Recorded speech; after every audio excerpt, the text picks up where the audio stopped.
नमस्कार, स्वागत है आप सभी का संसद टीवी में। मैं हूं आपके साथ अमृता चौरसिया। खबरों को विस्तार से जानेंगे, लेकिन उससे पहले नजर हेडलाइंस पर। जर्मनी के चांसलर फ्रेडरिक मर्ज को 2 दिवसीय भारत यात्रा पर साबरमती रिवर फ्रंट पहुंचे प्रधानमंत्री नरेंद्र मोदी और जर्मनी के चांसलर फ्रेडरिक मर्ज। अंतर्राष्ट्रीय पतंग महोत्सव 2026 का किया उद्घाटन, प्रतिनिधि स्तर की वार्ता में हुए शामिल। जवाहरलाल नेहरू विश्वविद्यालय का 9वां दीक्षांत समारोह, उपराष्ट्रपति सीपी राधाकृष्णन दीक्षांत समारोह में मुख्य अतिथि के रूप में हुए सम्मिलित। उपस्थित छात्रों और संकाय सदस्यों को किया संबोधित। स्वामी विवेकानंद की जयंती के उपलक्ष्य में राष्ट्रीय युवा दिवस के अवसर पर प्रधानमंत्री नरेंद्र मोदी आज दिल्ली में विकसित भारत यंग लीडर्स डायलॉग 2026 के समापन सत्र को करेंगे संबोधित। होंगे इसमें शामिल 3000 युवाओं के साथ साथ अंतर्राष्ट्रीय प्रवासी समुदाय का प्रतिनिधित्व करने वाले युवा प्रतिनिधियों से करेंगे बातचीत। भाषा मात्र संवाद का साधन नहीं, बल्कि हमारी आत्मा और संस्कृति की संवाहक है, बोले लोकसभा अध्यक्ष ओम बिरला। अंतर्राष्ट्रीय भारतीय भाषा सम्मेलन 2026 को संबोधित करते हुए स्पष्ट किया कि जो लोग अपनी मिट्टी और जड़ों से जुड़े होते हैं, वो अपनी भाषा में बात करने में गर्व महसूस करते हैं। विराट कोहली के शानदार 93 रनों की बदौलत वनडे सीरीज के पहले मैच में भारत ने न्यूजीलैंड को 4 विकेट से हराया। न्यूजीलैंड ने मिचेल निकोलस को और कोनवे के अर्धशतकों के बल पर भारत को दिया 301 रनों का लक्ष्य।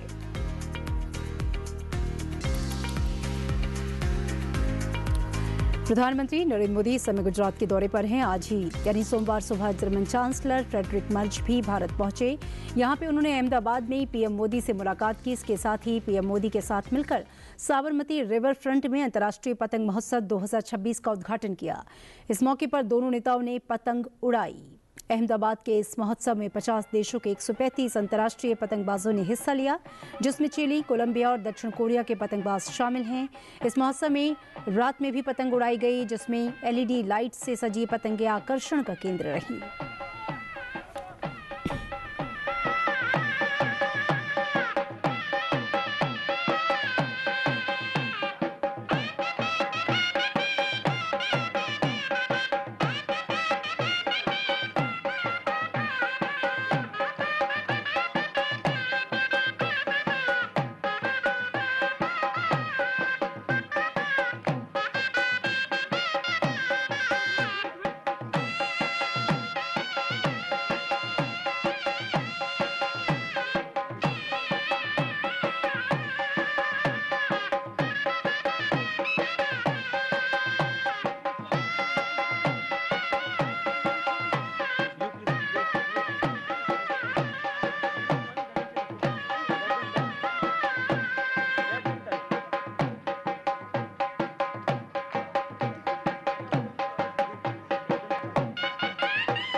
उपराष्ट्रपति सीपी राधाकृष्णन आज जवाहरलाल नेहरू विश्वविद्यालय के 9वें दीक्षांत समारोह में मुख्य अतिथि के रूप में शामिल हुए। समारोह का आयोजन all India council for technical education नई दिल्ली में हुआ। उपराष्ट्रपति इस दौरान दीक्षांत समारोह में उपस्थित छात्रों और संकाय सदस्यों को संबोधित किया। उन्होंने Swamiji Vivekananda ji has said, we want the education by which character is formed. Strength of mind is increased, the intellect is expanded, and by which one can stand on his own feet. That is the importance of education for which these universities have been created. While I congratulate the graduates for attaining this milestone in their lives, I urge you to reciprocate as every Guru got his own Guru Dakshina, and I am requesting you to give as Guru Dakshina that you should work for our country's economic, social and scientific prosperity. All your knowledge, all your talents, all your efficiency should be useful for you and for the rest of the society. I firmly believe that in its education alone and proper training that will empower our youth to take our nation forward towards the vision of our Honorable Prime Minister Sri Narendra Modi ji, Viksit Bharat by 2047. India has always been known to cherish the values of education. That is our tradition, that is our culture, that is our heritage.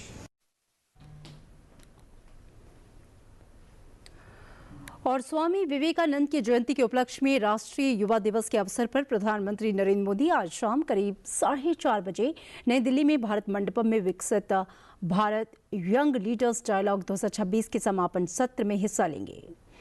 प्रधानमंत्री देश भर के लगभग 3000 युवाओं के साथ अंतर्राष्ट्रीय प्रवासी समुदाय का प्रतिनिधित्व करने वाले युवा प्रतिनिधियों से बातचीत करेंगे। चुने हुए प्रतिभागी 10 अलग-अलग विषयों पर प्रधानमंत्री के सामने अपनी अंतिम प्रस्तुतियां देंगे, जिसमें वे राष्ट्रीय महत्व के मुख्य क्षेत्रों के संबंध में युवाओं के दृष्टिकोण और कार्यान्वित किए जाने वाले योग्य विचारों को साझा करेंगे। कार्यक्रम के दौरान प्रधानमंत्री विकसित भारत यंग लीडर्स डायलॉग 2026 से संबंधित निबंध संकलन जारी करेंगे। इस संकलन में युवा प्रतिभागियों द्वारा भारत के विकास संबंधी प्राथमिकताओं और राष्ट्र निर्माण के दीर्घकालिक लक्ष्यों पर लिखे गए चुने हुए निबंध शामिल होंगे।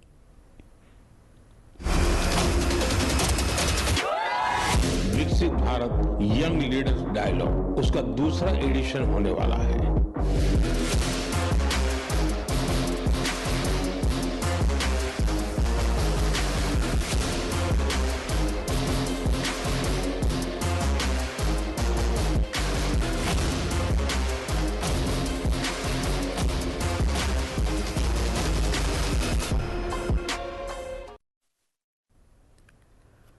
प्रधानमंत्री नरेंद्र मोदी राजकोट पहुंचे, जहां पे उन्होंने वाइब्रेंट गुजरात रीजनल कॉन्फ्रेंस से पहले ट्रेड शो का उद्घाटन किया। इस मौके पर कच्छ और सौराष्ट्र क्षेत्र के औद्योगिक, व्यापारिक और निवेश संभावनाओं को प्रदर्शित किया गया। कार्यक्रम में राज्य सरकार, उद्योग जगत और निवेशकों की बड़ी भागीदारी देखने को मिली।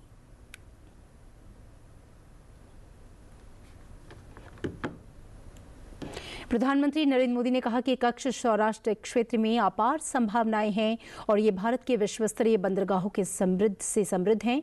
उन्होंने कहा कि देश के निर्यात का एक बड़ा हिस्सा यहीं से गुजरता है और पिपावाव और मुंद्रा जैसे बंदरगाह ऑटोमोबाइल निर्यात के प्रमुख केंद्र बन चुके हैं। इंफ्रास्ट्रक्चर के साथ साथ इंडस्ट्री रेडी वर्कफोर्स आज सबसे बड़ी आवश्यकता है और गुजरात इस मोर्चे पर इन्वेस्टर्स को पूरी सर्टेनिटी देता है। यहाँ एजुकेशन और स्किल डेवलपमेंट का इंटरनेशनल इकोसिस्टम मौजूद है।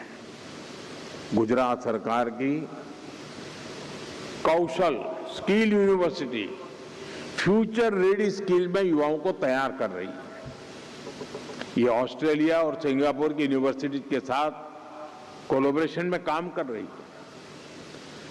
नेशनल डिफेंस यूनिवर्सिटी भारत की पहली नेशनल लेवल डिफेंस यूनिवर्सिटी है।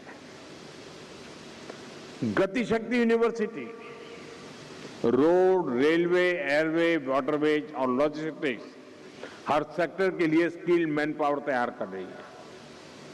यानी इन्वेस्टमेंट के साथ साथ यहां टैलेंट पाइपलाइन भी एश्योर्ड है।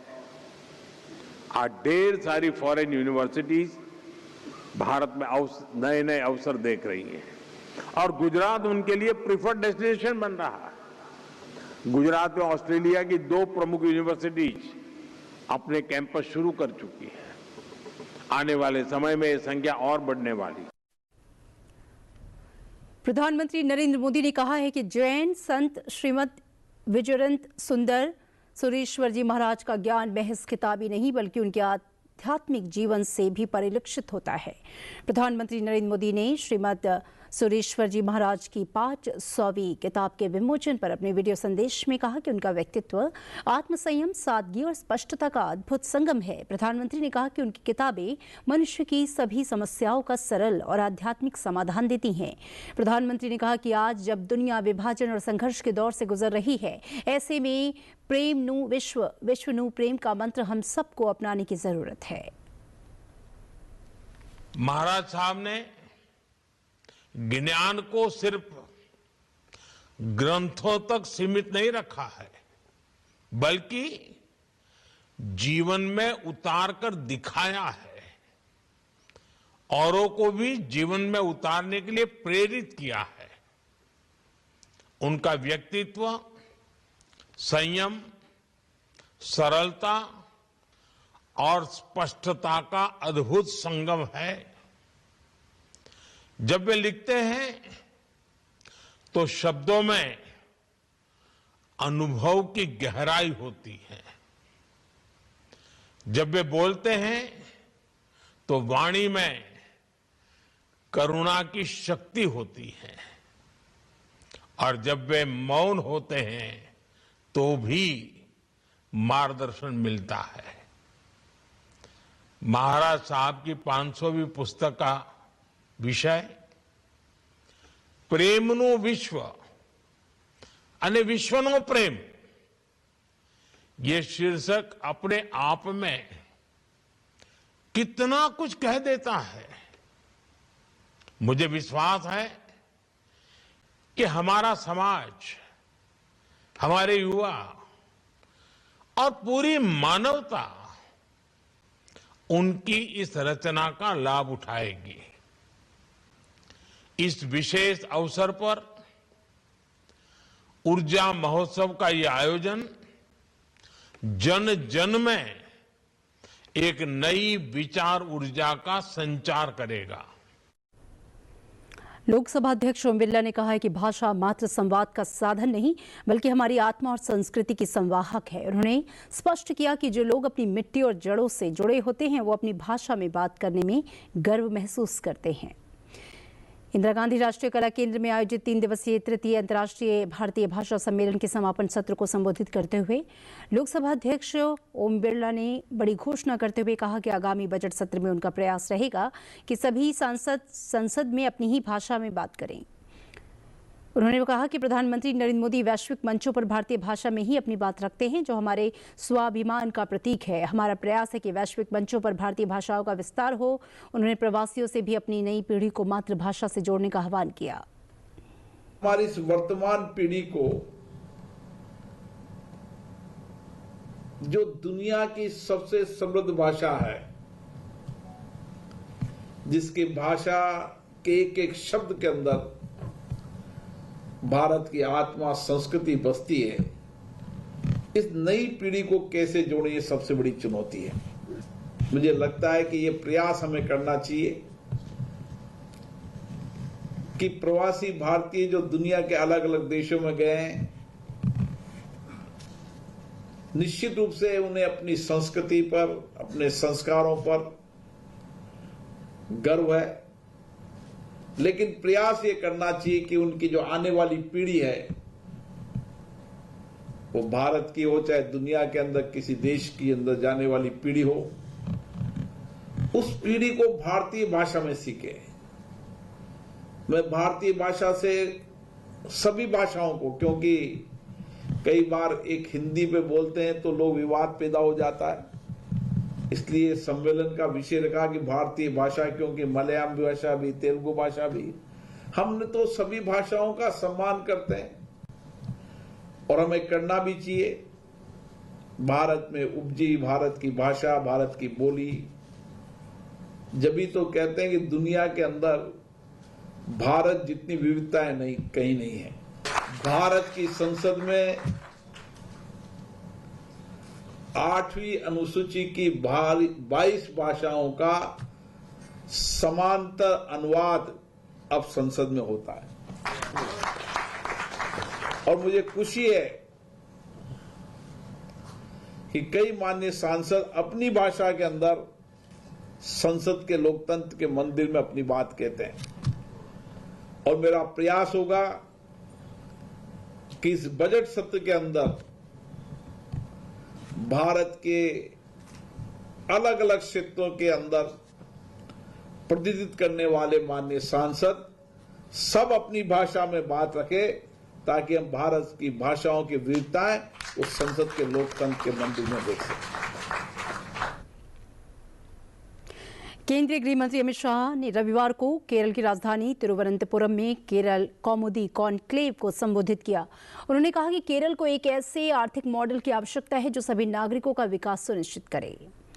अपने संबोधन में गृह मंत्री अमित शाह ने कहा कि the new India new Kerala concept को प्रधानमंत्री नरेंद्र मोदी जी ने विकसित भारत की कल्पना में शामिल किया है। प्रधानमंत्री नरेंद्र मोदी भारतीय इतिहास में एकमात्र ऐसे नेता हैं जिन्होंने रिन्यूएबल एनर्जी से लेकर बिजली उत्पादन और गृह संरक्षण तक इतने विविध विकास की कल्पना की है। नरेंद्र मोदी जी के नेतृत्व में हम विकसित केरल की कल्पना बहुत अच्छे से कर सकते हैं।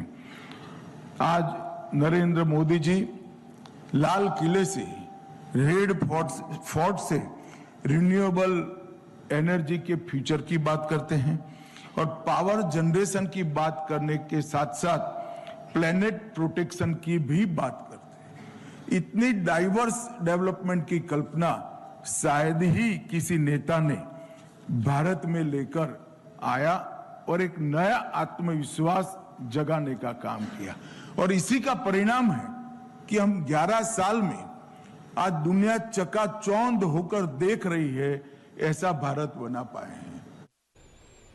गृहमंत्री ने सुरक्षा को विकास से जोड़ते हुए कहा कि केरल का विकास देश के बड़े लक्ष्य से जुड़ा है। अमित शाह ने कहा कि प्रधानमंत्री नरेंद्र मोदी ने 2047 तक विकसित भारत का सपना देखा है। विकसित भारत का रास्ता विकसित केरल से होकर गुजरता है। आज केरल कौमुदी ने the new India a new Kerala ये थीम जो रखा है, उसमें न्यू इंडिया की कल्पना को मैं थोड़ा एलोबरेट करना चाहता हूं। हम एक ऐसे भारत की बात करते हैं जो भारत आकांक्षी है, उन्मत्त भविष्य के लिए, भविष्य के प्रगति के लिए जिसके मन में होप है, ऐसा आकांक्षी भारत, एक आत्मनिर्भर भारत और एक आत्मविश्वासी भारत, ये तीन मिलकर नए भारत की कल्पना होती है और इसके लिए भारत के हर राज्य को अपने ऑप्टिमम लेवल पर विकसित करना, ये हमारा लक्ष्य है। हम एक ऐसी राजनीति की भी कल्पना करते हैं, पॉलिटिक्स ऐसा होना चाहिए जो पॉलिटिक्स के ऊपर उठकर परफॉर्मेंस के आधार पर, परफॉर्मेंस बेस्ड पॉलिटिक्स का इस देश में मोदी जी ने शुरुआत किया है, जो कंप्लेन की जगह कमिटमेंट में विश्वास रखता हो। कंप्लेंट्स होगी ही, देश कितना भी विकसित होगा, कंप्लेंट्स होगी, परंतु कमिटमेंट होना चाहिए कि हम हर कंप्लेन का निराकरण करेंगे और अपीजमेंट की जगह, तुष्टीकरण की जगह डेवलपमेंट कर कर किसी को अपीज न करना पड़े, ऐसी सोसाइटी की रचना में जो भरोसा करता हो। हम साइलेंस से स्ट्रेंथ की ओर जाना चाहते हैं। जो चुप बैठे हैं, दबकर बैठे हैं, उनकी ताकत इतनी हो, को उनको चुप रहने की जरूरत न पड़े। हम डाउट से डिसीजन की ओर जाना चाहते हैं और डिले से डिलीवरी की ओर जाना चाहते हैं। अगर इस 6 मुद्दों को हम इकट्ठा करते हैं तो आज की भारत की कल्पना सटीक तरीके से नए भारत की कल्पना कर सकते हैं।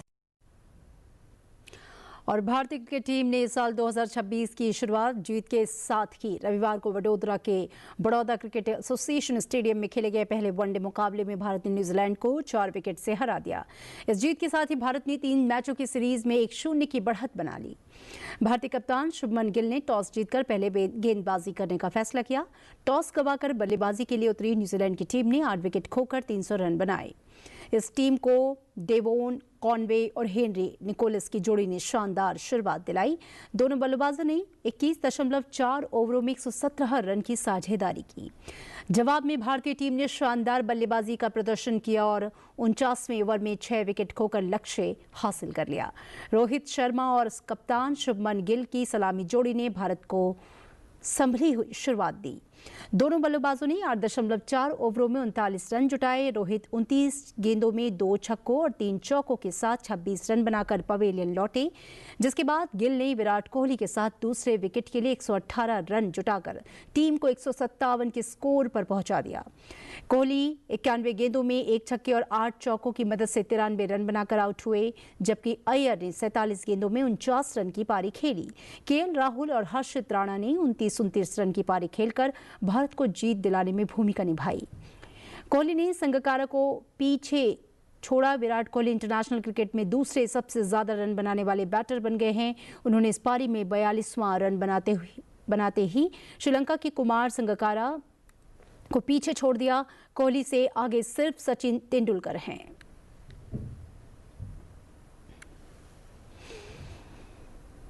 प्रधानमंत्री नरेंद्र मोदी ने विभाजनकारी तत्वों को परास्त करने के लिए देशवासियों से एकजुट रहने की अपील की है। रविवार को गुजरात में प्रभास पाटन में सोमनाथ स्वाभिमान पर्व पर अब देशवासियों से अपनी जड़ों से जुड़े रहते हुए विकसित भारत के लिए कंधे से कंधा और दिल से दिल मिलाकर चलने का आह्वान किया। प्रधानमंत्री ने कहा कि सोमनाथ स्वाभिमान पर्व अटूट आस्था और समर्पण का पर्व है। उन्होंने कहा कि ये पर्व केवल ऐतिहासिक वैभव का प्रतीक नहीं, बल्कि ये सोमनाथ मंदिर की अनंत यात्रा को भावी पीढ़ियों तक पहुंचाने का अवसर है। चलते चलते आपको छोड़ जाते हैं इस पर्व से जुड़े एक विशेष वीडियो के साथ। दीजिए इजाजत, देखते रहिए संसद टीवी। नमस्कार।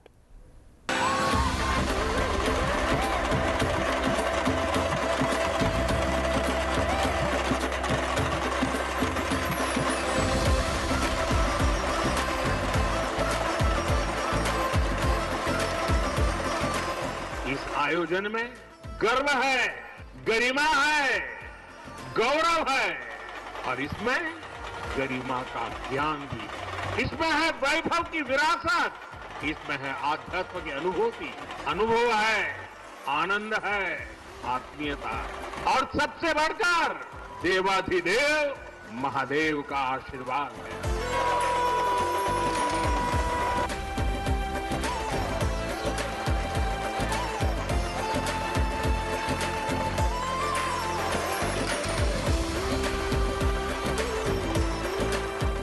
ये समय अद्भुत है, ये वातावरण अद्भुत है, ये उत्सव अद्भुत है। मंत्रों की ये गूंज, आस्था का ये उफान और इस दिव्य वातावरण में भगवान सोमनाथ के आप सब भक्तों की उपस्थिति ये इस अवसर को दिव्य बना रही है, भव्य बना रही है।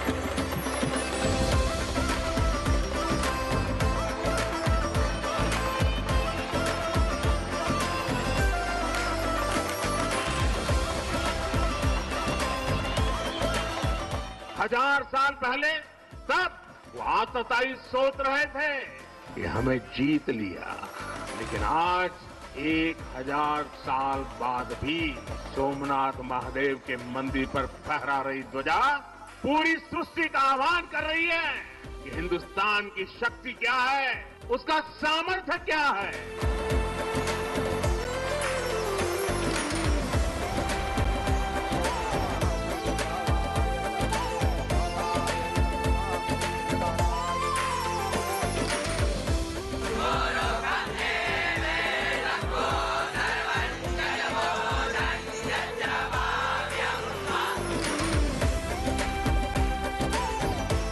सोमनाथ स्वाभिमान पर्व 1000 साल पहले हुए विध्वंस के स्मरण के लिए नहीं, ये पर्व 1000 साल की यात्रा का पर्व है। साथ ही ये हमारे भारत के अस्तित्व और अभिमान का पर्व है।